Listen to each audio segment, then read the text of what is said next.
Across stations in mainland China, notably here at Shanghai and others, you can obviously see some of the newer generation trains, especially the Revival Express, coming in fact, traffic light colours, red, yellow and green, some even appearing like a dancing dragon, the newer smart trains.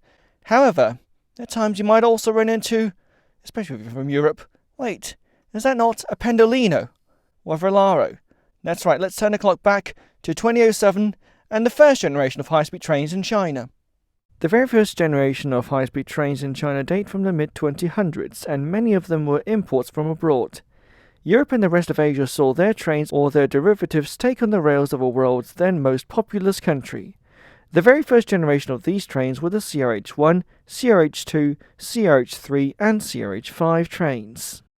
The CRH1 trains had their roots in Sweden and Italy, being derived from the Regina, and on newer generation trains, the Zefiro. In China, they were mostly being produced by Bombardier Safong.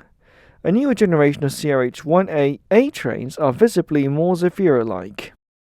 CRH2 trains were one of the most seen rolling stock. It derived from Japan's Shinkansen E2 series. In Japan, the E2 was made as early as 1995, thus it was quite established. Most of the CRH2 trains are the CRH2A trains, good for speeds up to 250 km per hour.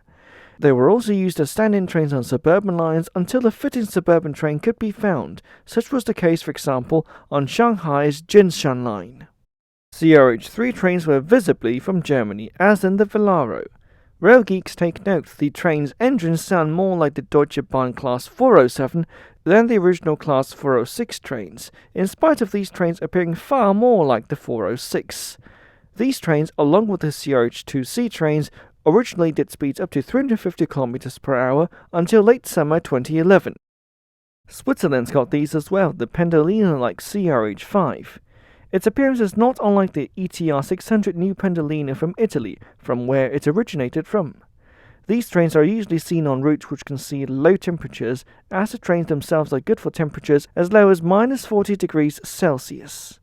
Eastern and southern China see less of these, but in the northeast they're seemingly everywhere. In the early 2010s, China upgraded these trains and added far more local elements, creating the CRH 380 series of trains, which we'll take a look at in a later video.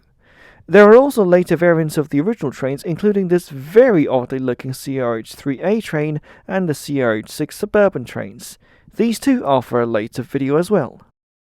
On this very Beijing to Tangshan intercity railway line, the majority of the trains are Pendolinos, sometimes with a Velaro running here and there. The official Chinese rail authorities never use these non-Chinese names, of course, but to globetrotters on the rails, they really don't appear much different. Revival Express trains are rare, but the line is built for speeds up to 350 km per hour, exactly the speed these much newer generation of trains are optimized for. From this to this. Over the course of nearly 20 years, China's made quite a visible leap forward in terms of general rail transport, and again in terms of rolling stock.